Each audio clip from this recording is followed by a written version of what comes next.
Hello student, আমি সুপ্রিয়। তোমাদের সকলকে স্বাগত জানাই তোমাদের নিজস্ব ই লার্নিং প্ল্যাটফর্ম বিদ্যার্থী ইন্ডিয়াতে।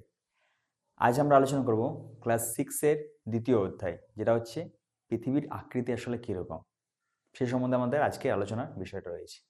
তাই চলো আজকের আলোচনা আমাদের শুরু করা যাক। তাহলে দেখবে ছোটোবেলা থেকে আমাদের একটা কিউরিয়াসিটি ছিল, এটা ছিল, তা জানার আগ্রহ ছিল যে পৃথিবী আমরা কোথায় বাস করছি সেটা আসলে কীরকম, যেখানে আমরা বাস করছি সেটা আকৃতি কীরকম, সেটা আসলে বাইরে থেকে দেখতে কীরকম। এই যে কিউরিসিটিটা বা এই যে জানার আগ্রহটা, এটা আজকের নয়, এটা প্রাচীন কাল থেকে চলে আসছে। যখন আমাদের পূর্বপুরুষরা এই আমার হয়তো বেঁচে ছিলেন, তখন তারাও এই সমস্ত চিন্তা ভাবনা করতেন। তাদের কাছে আমাদের কাছে যেমন এখন জানার মতন অনেক কিছু রয়েছে, ইন্টারনেট রয়েছে, টিভি রয়েছে, ফোন রয়েছে, বিভিন্ন রকম মাধ্যম রয়েছে, টিচাররা রয়েছে, এদের মাধ্যমে আমরা জানতে পারি। তাদের কিছু সেরকম মাধ্যম কোনো ছিল না। তারা বিভিন্ন কল্পনা, পরীক্ষা, গবেষণা এসব মাধ্যমে তারা জানতেন। পরীক্ষাগুলো কীরকম? পরীক্ষাগুলো প্রাকৃতিক পরীক্ষা। প্রাকৃতিক পরীক্ষা কীরকম কোনগুলো? যেগুলো প্রকৃতির বিভিন্ন ঘটনার মাধ্যমে পরীক্ষা করতেন তারা, যে এই যে ঘটনাটা এইভাবে ঘটলো, এটা কেন ঘটলো, এই ঘটনার পরিপ্রেক্ষিতে কি রয়েছে, মানে এই ঘটনার পেছনে কি রয়েছে, সেই সম্বন্ধীয় বিষয়গুলো থেকে তারা ধারণা বার করতো যে আসল বিষয়টা কি। বোঝা গেছে? তাহলে চলো আমাদের আজকের আলোচনার বিষয় শুরু করা যাক। পৃথিবীর আকৃতি আসলে কি? ঠিক আছে, পৃথিবী কি গোল? এটা প্রশ্ন ছিল তাদের, পৃথিবী কি গোল? চলো অ্যান্সারটা খুবই ইন্টারেস্টিং হবে, জানা যাক। চলো, প্রাচীনকালে মানুষরা বিশ্বাস করতো যে পৃথিবী চ্যাপ্টা রুটের মতো। তাহলে তারা কি মনে করতো?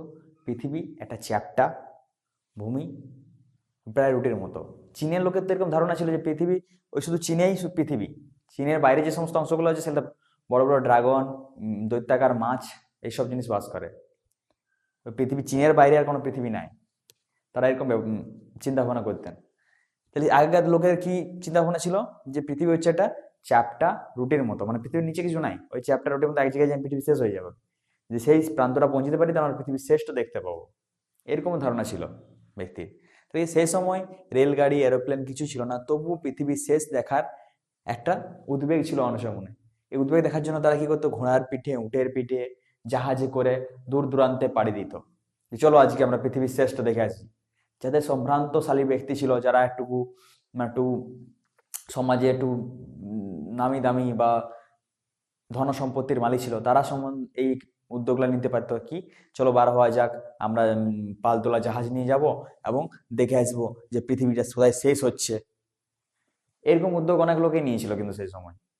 উটের পিঠে করে বার হয়েছিল, ঘোড়ার পিঠে করে বার হয়েছিল অনেকজন আবার ওই সমুদ্রে জাহাজ নিয়ে পাড়ি দিয়েছিল। কি দেখার জন্য? পৃথিবীর শেষ দেখার জন্য। এবার তারা পৃথিবীর শেষ কিভাবে দেখতে পেয়েছে তোমরা জানো। এবার দেখা যাক তারা কি দেখতে পেলো কিনা পৃথিবীর শেষ। তারা কিন্তু পৃথিবীর শেষ দেখতে পায়নি। তারা যখন পৃথিবীর জাহাজ নিয়ে যেত, জাহাজের কে যখন দূর থেকে কোনো লোক দেখতো, তখন কি মনে হতো? ওই পাড়ে বসে নিয়ে যখন কোনো ব্যক্তি দেখতো যে জাহাজটা যখন যাচ্ছে, তখন কি দেখতে পেতো? আস্তে আস্তে প্রথমে পুরো জাহাজটা দেখতে পারত, তারপর আস্তে আস্তে জাহাজটা দেখছে মনে হচ্ছে সমুদ্রের ভিতরে চলে যাচ্ছে।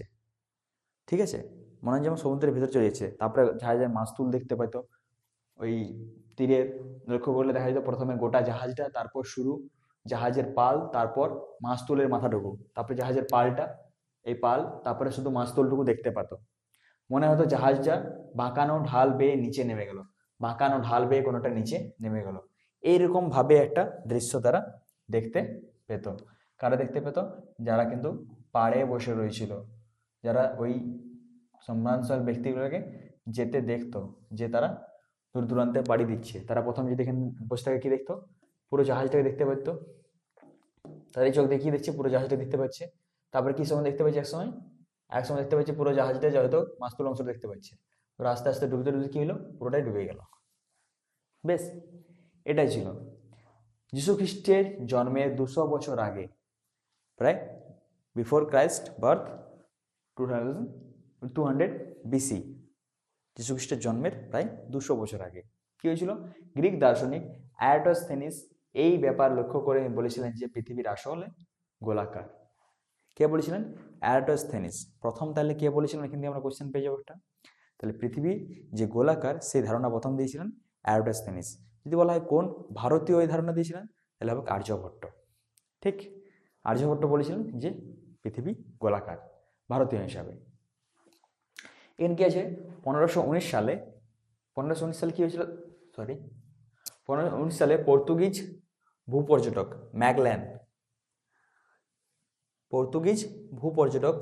ম্যাগলেন ও তার সঙ্গীরা 5টা জাহাজ, এটা কিন্তু পরীক্ষা পড়ে, হ্যাঁ, কটা জাহাজ নিয়ে গেছিল, 5টা জাহাজ নিয়ে যাত্রা শুরু করে। তারা ক্রমাগত পশ্চিম দিকে, কোন দিকে গেছিল এটা কিন্তু পড়ে, কোন দিকে গেছিল, ক্রমাগত পশ্চিমের দিকে তারা পাড়ি দিয়েছিল।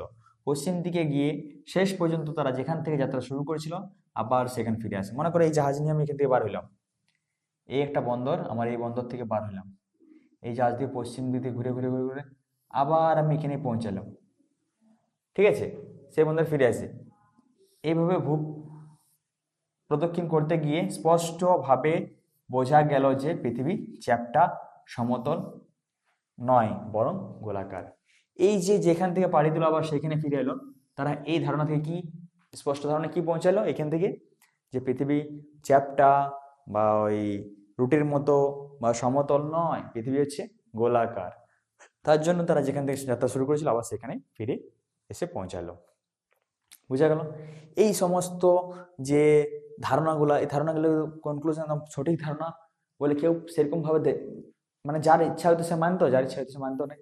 এটা কেউ সঠিকভাবে প্রমাণ করতে পারছে না আসলে এক্স্যাক্টলি কি হয়েছিল, যে পৃথিবীর আকৃতি আসলে গোল কিনা, ঠিক আছে, বা আসলে চ্যাপ্টা কিনা, বা আসলে সমতল কিনা, এটা তো কেউ কাউকে প্রমাণ করতে পারছে না। হয়তো তুই ওই রাস্তা বেঁকে নিয়ে ওখানে যদি ফিরে যেতে পারি, মনে করো গলির মাথায় মোড় আছে, রাস্তা আছে, সেখানে আমি আবার ওখানে ফিরে আসতে পারি, হয় কি না, এটাও হতে পারে। কিন্তু তারা কি ধারণা করেছিলেন যে না, আমরা সমুদ্রের পথে ফিরে আসছি, কোনো সমুদ্রের কোথাও তো কাউ বাধা দেওয়ার কোনো জায়গা নেই, তাহলে আমরা যদি ওই একই রাস্তায় গিয়ে পশ্চিম দিকে গিয়ে পশ্চিম প্রান্ত হয়ে যদি ফিরে আসছি, তাহলে পৃথিবী হয়তো আকৃতি গোলাকার। তারা এই সিদ্ধান্তে পৌঁছেছিল। পরবর্তীকালে কি দেখা গেল, পরবর্তীকালে কিছু বিজ্ঞানীরা বললেন যে পৃথিবীর গায়ে, চাঁদের গায়ে যে ছায়া পড়ে চন্দ্রগ্রহণের সময়, সেটা তো পৃথিবীর ছায়া। চন্দ্রগ্রহণের সময় পৃথিবীর গায়ে যে ছায়া পড়ছে চাঁদের ছায়া, পৃথিবীর ছায়া চাঁদের গায়ে যে ছায়া পড়ছে, তাহলে চাঁদের যে ছায়াটা পড়ছে সেই চাঁদের ছায়াটা কিন্তু দেখতে অনেকটা গোলাকার, ঠিক তো? তাহলে একটা গোলক বস্তুর এই ছায়া গোল হতে পারে। একটা যদি চারকোণা বস্তু হয় বা আয়তাকার বস্তু হয় বা বর্গাকার বস্তু হয়, তাহলে এই ছায়াটা কি হবে, আয়তাকার হবে, বর্গাকার হবে বা গোলক হবে, বক্র হবে, হবে কি না? কিন্তু এই যে আকারটা চাঁদের উপরে ছায়াটা, সেটা ছিল সম্পূর্ণ গোলাকার। তাহলে এখান থেকেও ধারণা পাওয়া গেল যে হয়তো যে চাঁদের গায়ে যে ছায়া পড়ছে সেটা পৃথিবী যেহেতু ছায়া, তাহলে বোঝা যেতে পারে যে এখান থেকে যে পৃথিবীর আকৃতি গোলাকার। চন্দ্রগ্রহণের সময়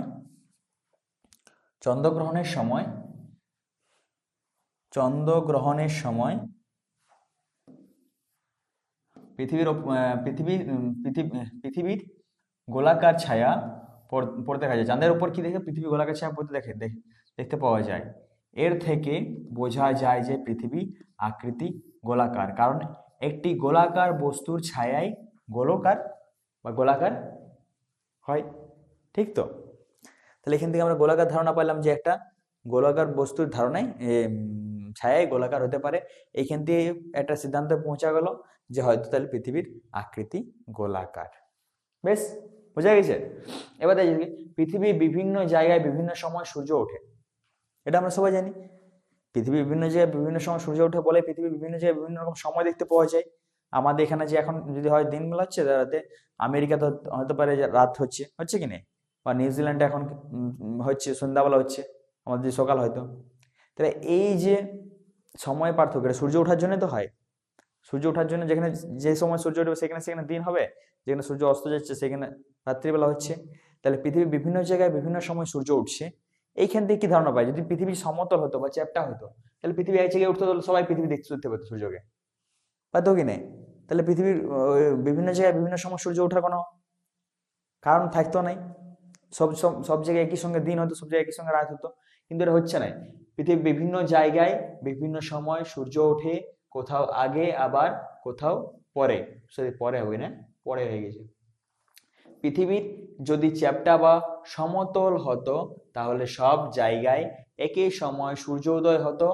এর থেকেও প্রমাণিত হয় যে পৃথিবী গোলাকার। বুঝে গেছে? তাহলে পৃথিবী গোলাকার এখান থেকে কি বোঝা যাচ্ছে, যে পৃথিবী গোলাকার না হতো, পৃথিবী যে চ্যাপ্টা হতো, তাহলে কি হতো, পৃথিবীর সব জায়গায় একই সঙ্গে সূর্য উঠতো এবং একসঙ্গে সূর্য অস্ত যেত। এইখান থেকেও প্রমাণিত হয় যে পৃথিবী হচ্ছে গোলাকার। বেশ, পরে দেখা যাক কি আছে আমাদের। কমলা লেবু বা নাশপাতির সঙ্গে তুলনা করা হয়েছে। পৃথিবীর আকৃতিকে একসময় কমলা লেবুর সঙ্গে তুলনা করা হয়েছে। আমরা যখন ছোটবেলায় একদম প্রথম পড়তাম কি, যে পৃথিবীর আকৃতি হচ্ছে কমলা লেবুর মতো।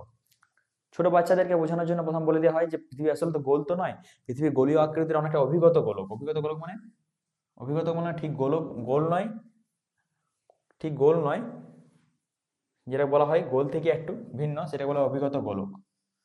ঠিক আছে, এই যে আকৃতি, এটাকে বলে কমলা লেবুর আকৃতির সঙ্গে তুলনা। কমলা লেবু ও নাশপাতির সঙ্গে পৃথিবীর আকৃতির তুলনা করা হলো, কিছুটা মিল দেখতে পাওয়া যায় থাকলেও আসলে পৃথিবীর আকৃতি পৃথিবীর মতোই। এই আকৃতির নাম দেওয়া হয়েছিল ইংরেজিতে জিওড। জিওড। ঠিক আছে, কমলা লেবু বা নাশপাতির সঙ্গে পৃথিবীর আকৃতি তুলনা করা হলো, কিন্তু কমলা লেবু বা নাশপাতির সঙ্গে পৃথিবীর আকৃতি কোনো মেলেই নাই। কেন মেল নাই পরবর্তীকালে আলোচনা করছি সেটা। এই যে আকৃতিটা পৃথিবী, সেই আকৃতির কিছু মেল নেই, সম্পূর্ণ আলাদা একটা আকৃতি পৃথিবীর আকৃতি। যে আকৃতির নাম দেওয়া হয়েছিল ইংরেজিতে জিওড।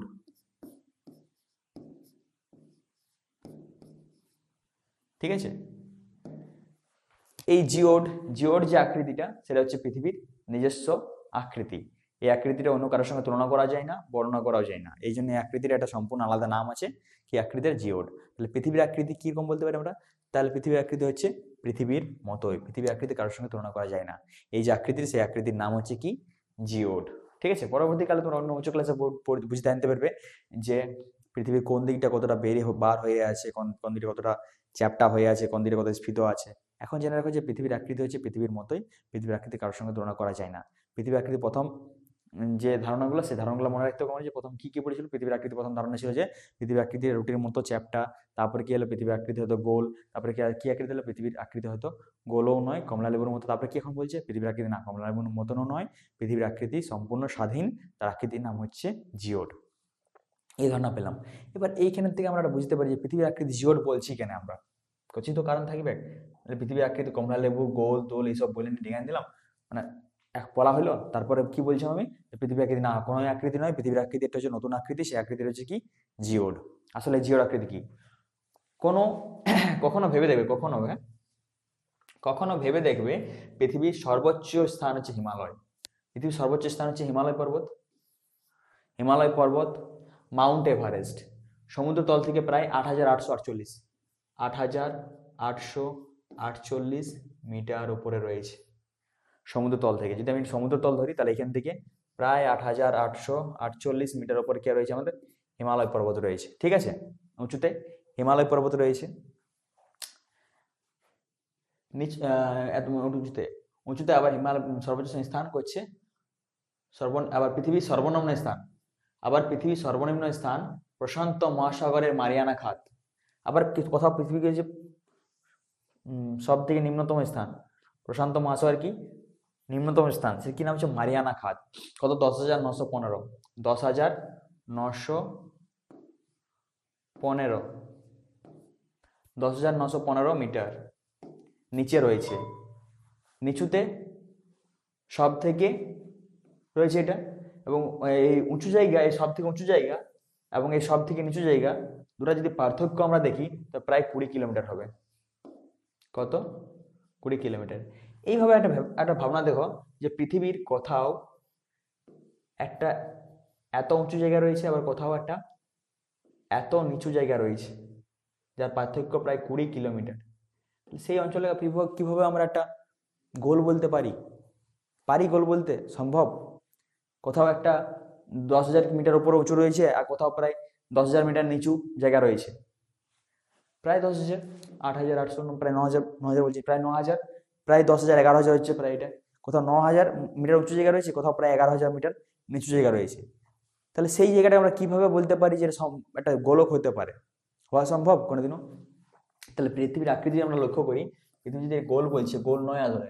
কোথাও হচ্ছে খুব উঁচু হিমালয় পর্বত, কোথাও আছে খুব নিচু মারিয়ানা খাত, কোথাও আছে মালভূমি, কোথাও আছে সমভূমি, কোথাও আছে মরুভূমি, কোথাও আছে কি তরঙ্গায়িত মালভূমি দেখতে পাওয়া যায় আমরা। তাহলে এইরকম যেটা আকৃতি দেখতে পাচ্ছি আমরা যদি বাকি অংশগুলোকে মুছে দিই, বাকি অংশগুলো যদি আমরা মুছতে পারি, হ্যাঁ,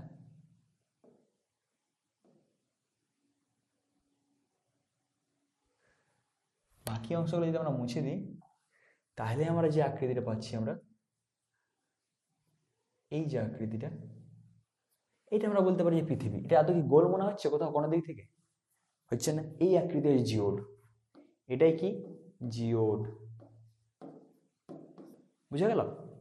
তাহলে পৃথিবীর আকৃতি সম্পূর্ণ স্বাধীন, পৃথিবীর আকৃতি কারোর সঙ্গে তুলনা করা যায় না। এই আকৃতি তাকেই বলা, তার জন্য বলা হচ্ছে জিওড। কেন জিওড নাম দিয়েছে তার কারণটা বোঝা গেল?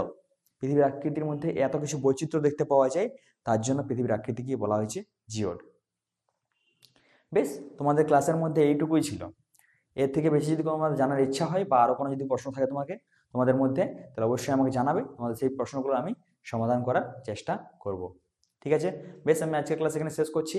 তোমাদের যদি কোনো রকম কোনো সমস্যা থাকে তাহলে অবশ্যই আমাকে জানাবে, আমি তোমাদের সেই সমস্যার সমাধান করতে সাহায্য করব।